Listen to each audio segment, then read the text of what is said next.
اعوذ باللہ من الشیطان الرجیم بسم اللہ الرحمن الرحیم اذ قال ربک للملائکۃ انی خالق بشرا من طین۔ اب مصحف میں یہ آخری اور 7ویں مرتبہ یہ قصہ ابلیس و آدم آ رہا ہے، 7th time and the last time۔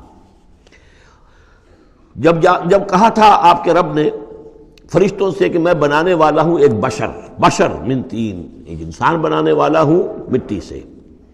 فَإِذَا سَوَّيْتُهُ، جب میں اس کی تخلیق مکمل کر لوں، درست کر دوں، ٹھیک بنا چکوں، نک سک سے درست کر دوں، اس کو فنیشنگ ٹچز دے دوں۔ تسویہ اس معنی میں آتا، تخلیق تسویہ۔ سبح اسم ربک الاعلی الذی خلق فسوی والذی قدر فہدی، تو تخلیق کے بعد تسویہ ہے، یہ وہاں انشاءاللہ اس پر تفصیل سے بات ہوگی۔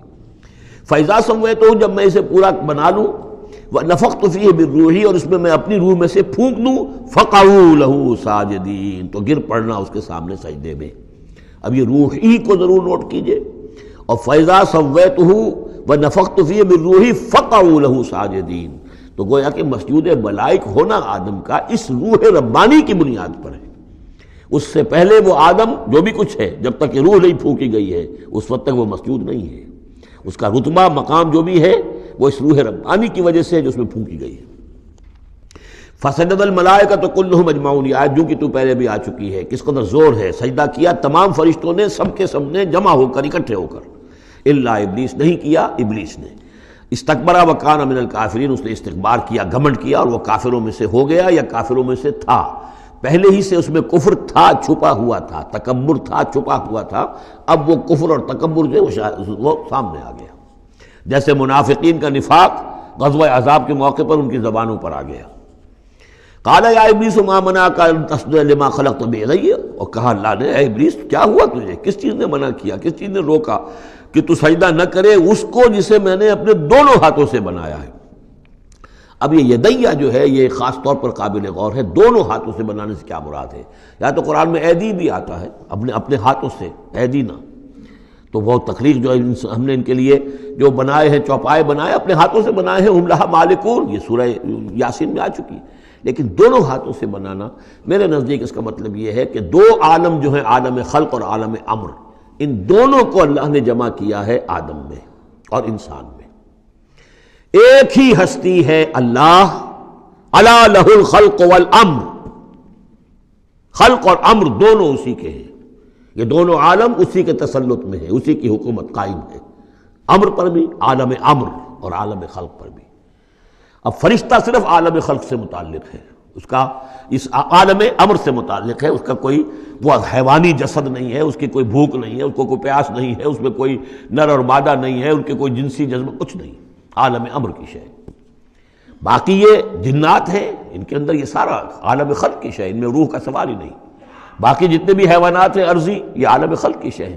انسان واحد مخلوق ہے اللہ کی، جس میں پھر دونوں چیزیں آ کر جمع ہوئی ہیں کہ عالم خلق سے ہے اس کا حیوانی وجود، یہ جسم جو بنا ہے، یہ مٹی سے بنا ہے، اور لیکن اس کے اندر اللہ نے لا کر وہ امانت جو ہے عالم امر کی روح، وہ جو ہے اس کے اندر پھونکی ہے۔ انا عرضنا الامانۃ علی السماوات والارض والجبال فابین ان یحملنها واشفقن منها وحملها الانسان، اس میں بھی میں یہ بات عرض کر چکا ہوں۔ تو خلقتہ بیدی، میں نے اپنے دونوں ہاتھوں سے بنایا اسے۔ اب اس کو استعارے میں بھی لیا گیا ہے، اس معنی میں کہ بڑے اہتمام سے بنایا، میں نے دونوں ہاتھوں سے بنایا ہے، تو اشرف المخلوقات ہے۔ وہ بات بھی صحیح ہے کہ اللہ تعالیٰ کی کریشن کا کلائمیکس، اللہ تعالیٰ کی یوں سمجھیے کہ اس کی کلائمیکس جو ہے، نقطہ عروج جو ہے اس کی تخلیق کا، وہ انسان ہے۔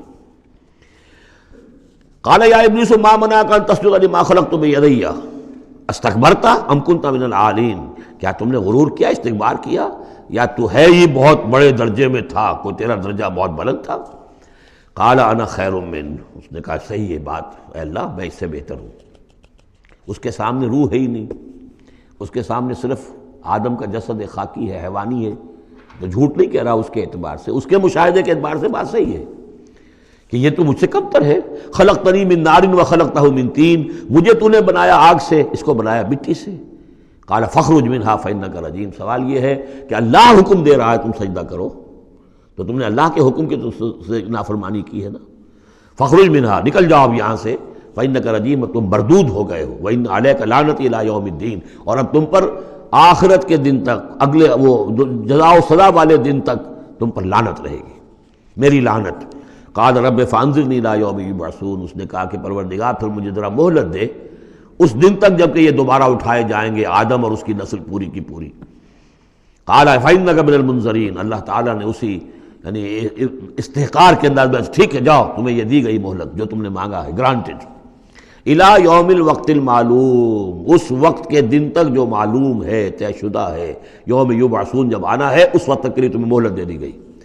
قال فبعزتک لأغوینہم اجمعین، اب اس نے کہا جب تو نے مجھے مہلت دے دی ہے تو اے اللہ تیری عزت کی قسم، تیرے اقتدار اور اختیار کی قسم، میں ان سب کو گمراہ کر کے رہوں گا، الا عبادک منہم المخلصین، سوائے اس میں سے تیرے وہ بندے جنہیں تو خود اپنا بنا لے، مخلص، مخلص نہیں مخلص۔ قال فالحق والحق اقول، اب حق ہے اور میں تو کہتا ہی حق ہوں، میری ہر بات حق ہوتی ہے۔ لَأَمْلَأَنَّ جَهَنَّمَ مِنْكَ وَمِمَّنْ تَبِعَكَ مِنْهُمْ أَجْمَعِينَ، تو میں بھی بھر دوں گا پھر جہنم کو تجھ سے اور جو بھی ان میں سے تیری پیروی کریں گے ان سب سے جہنم کو بھر کر رہوں گا۔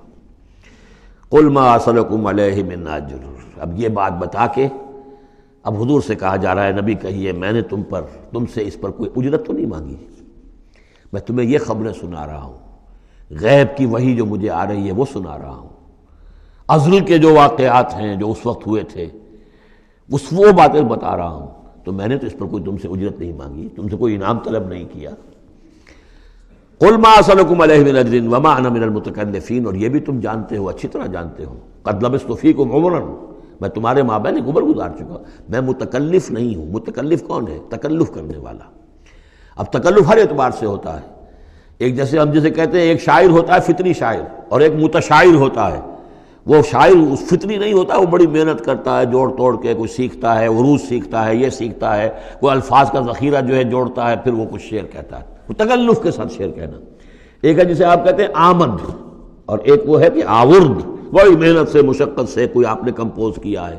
تو میری زندگی میں تم نے تکلف کا کوئی شائبہ دیکھا ہی نہیں آج تک، سادہ زندگی، خاص طور پر یہ کہ کبھی میں نے شعر کہنے کی کوشش کی ہو، کبھی میں نے کوئی خود خطیب بننے کی کوشش کی ہو، اس کی کوئی مشق کی ہو۔ ما انا من المتکلفین، میں کوئی بنانے والا اور تکلف کرنے والا اور تصنع کرنے والا نہیں ہوں۔ ان ہوا الا ذکر للعالمین، نہیں ہے یہ مگر یاد دہانی اور نصیحت تمام جہان والوں کے لیے۔ وَلَا تَعْلَمُنَّ نَبَأَهُ بَعْدَ حِینٍ، اور اس کی جو خبر ہے، جو اس کا نتیجہ نکلنے والا ہے، جیسے سورۃ الطارق میں فرمایا انہ لقول فصل وما هو بالهزل، یہ فیصلہ کل بات بن کر آیا ہے قرآن۔ اب جو فیصلہ جیسے کہ ہم سورہ بنی اسرائیل میں پڑھ چکے ہیں، وبالحق انزلناہ وبالحق نزل، ہم نے حق کے ساتھ نازل کیا اور حق کے ساتھ یہ نازل ہوا ہے۔ اب فیصلہ ہوگا، اسی کی ترازو میں قوموں کی تقدیریں تلیں گی اور فیصلے ہوں گے۔ جیسے کہ حدیث ہے حضرت عمر بن الخطاب سے رضی اللہ تعالی عنہ کہ حضور نے فرمایا ان اللہ یرفع بہذا الکتاب اقواما ویضع بہ آخرین، اللہ تعالیٰ اسی کتاب کی بدولت قوموں کو عروج پر پہنچائے گا اور اسی کو ترک کرنے کی وجہ سے قعر مذلت میں گرا دے گا۔ تو فرمایا وَلَا تَعْلَمُنَّ نَبَأَهُ بَعْدَ حِینٍ، کچھ دیر کے بعد اس کی اصل خبر ان کو پہنچ جائے گی کہ اس کا نتیجہ کیا نکلتا ہے۔ یہاں وہ 5 صورتیں ختم ہو گئی ہیں اس دوسرے، بلکہ جیسا کہ میں نے عرض کیا تھا کہ یہ جو گروپ ہے چوتھا، یہ 13 صورتیں مکیات ہیں اس کے اندر۔